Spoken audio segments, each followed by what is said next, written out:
Hello. I forgot to make a video on Monday. Here we are on Wednesday. I actually just didn't even cross my mind. Monday was a very busy day. I would have a client and I have to run out the door to pick a kid up, and then I come back and have a client and I have to run out the door to take a kid to practice, and so an appointments on Monday and I go down. Anyway, so there was not a video made, I realized. But today's Wednesday and I'm gonna make a video. And it's about permission seeking in recovery and becoming reliant or dependent on someone for your success in recovery. Probably a lot of you have experienced both of those things where you feel this need to ask permission to be able to eat a certain thing, eat more of something, rest, and probably have asked it in creative ways because perhaps the person you're asking is sort of, oh, I know what you're doing, you're asking permission, what do you think you should do? So you start kind of getting more creative in the ways in which you're doing it. Sometimes clients will even do that with me. They'll ask questions. I'm like, I do know you're asking permission right now. You realize that, right?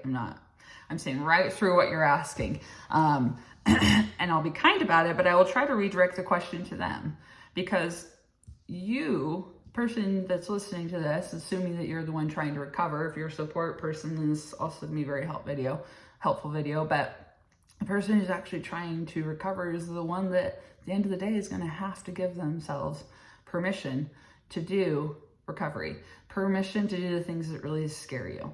A lot of times when I have a client reach out, they are in a place where they're living with their parents, or they have a spouse who's at their wit's end, right? It's like my parents, my spouse really wants my boyfriend, girlfriend, whatever, they want me to have someone that I can go to that's not them, who's going to tell me what I need to do in recovery.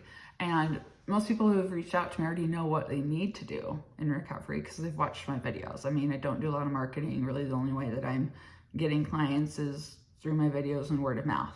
And so they kind of already know what they need to do in recovery.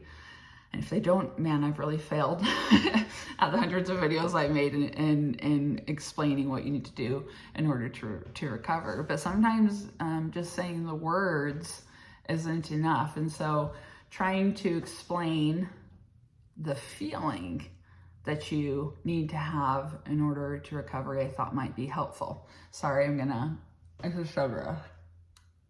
One of my bands broke, snapped, and then I had one on and it was driving me nuts to talk with. So, okay, sorry about that. So focusing on the feeling of what recovery needs to feel like.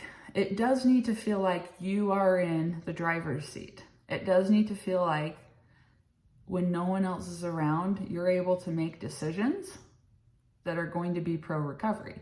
It does mean that when others are around, and this is probably even more so, that you're not asking them for permission to be able to eat, to be able to rest, to be able to, you fill in the blank, right? That was one of the biggest changes I think I made, had the biggest impact, and probably what I feel like is the reason why I was able to fully recover that last attempt was I had this realization.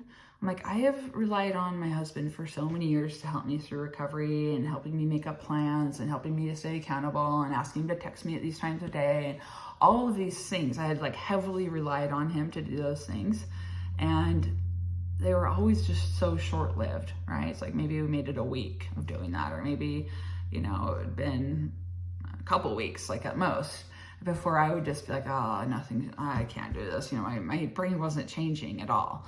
But in that last attempt, the difference really was and my husband would say the same thing, was he had never been less involved than in that last attempt. I would talk to him about cool things that would happen throughout my day, or also things I had done to challenge my eating disorder, but I had talked to him about it after it happened.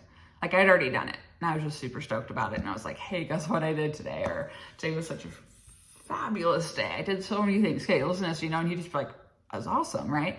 Totally different than, calling him at work or waiting in the morning and being like, what do you think I should do? What should I have for lunch? Do you think I should? And it was just like a night and day difference. And when you're relying heavily on someone, guess what? Your brain's not having to make these hard decisions. Your brain's not having to, yes, it does have to fight against eating disorder, but your eating disorder is still kind of like, oh, I still got you, because clearly you're relying on other people to make these decisions for you. Whereas when you're the one who's like, okay, I'm gonna make this decision for myself. No one's around, or maybe people are around and I'm not asking them. I'm making this decision that's very hard and my disorder hates, but I'm doing it. That's when your brain is changing. That's when you're getting that confidence and belief in yourself again. And that has to happen in order to rewire. So how do you go about doing this? Well, if you're in that place where you're very much relying on others, have a conversation with them and be like, you know what? I'm going to try to do and make more decisions on my own. And it doesn't mean I'm in the past where I said that and then I've just like fallen off the face of the earth and like ran back to my eating disorder. I am not doing that, and I'll prove to you after one day that I'm not doing that. And whatever thing you need to do to prove to them, I don't know, maybe you can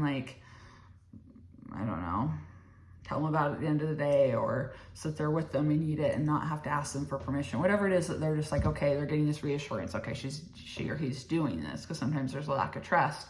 Do that, but ask them, or tell them, not ask them, tell them, hey, look, I'm gonna see how I can do this on my own. And by own, I don't mean don't talk to them, don't ask for encouragement, don't ask for praise after you've done something awesome. All those things are fine, but just you're gonna stop asking for permission. Okay. Surely I loved it when I would tell my husband I did something awesome. He's like, I'm so proud of you. That's awesome. But I also was very proud of myself before that, and I would have done it either way. Okay. This is how your confidence is going to soar. This is how your belief in yourself is going to increase. And so practically, how do you do this? Like I said, you're going to talk to that person that you've been really relying on and be like, give me some space. I know I've asked for a lot of help, and I've asked for a lot of accountability and a lot of support and a lot of direction, but I want to see for myself how I do this. I'm going to prove to you that I am recovering, and you don't have to be babysitting me. And it's kind of a feeling of like maturing, and it's a feeling of, responsibility, and you don't want to let yourself down, and you want to prove to that person that you can do it. But even more than that, you're proving to yourself that you can do it. So that's my message today. Why I thought of that, I don't know. I'm trying to think, because there was something that had me thinking about it. I cannot remember. Maybe it was a client. Sometimes occasionally I'll get like an email from a client. Essentially like it's just this like 5-paragraph email, and it's just asking for permission. That's really all it is. And I tend to not like to respond to those emails. I'm not going to lie, but there are emails I do like to respond to. And the texts that I will respond to on the weekends, if I happen to get, are the ones where people are like, I have no idea what happened, but I'm having the most amazing breakthrough, Becky. I've been able to do things I've not been able to do in years. I'm doing them. I feel amazing. Something is changing. Oh my gosh, this is so awesome. Yes, like that. I'm like, okay, awesome. They're doing it, and surely I'm going to applaud them. That's so great. But when it's like, I don't know if I should, I'm going out to dinner tonight with my parents, and I'm afraid if I get this, do you think I should eat? Nope, I'm usually probably not actually going to reply those texts. And if you want a coach who's going to hold your hand through that, I'm not the person. I hate to say that, but I'm probably not going to be that person, right? Now, obviously in the first week or two, and someone's still just getting their feet under them, they're trying to kind of like learn the territory of like, okay, what in fact needs to happen, or what does this need to feel like? Of course, I'll be a little bit more lenient, and usually those initial sessions, I will give that permission and encouragement over and over and over again. Do it. But after that, it's like, hey, I want you to take on the load. I want you to take on the choices you're making, and then I want you to feel the difference.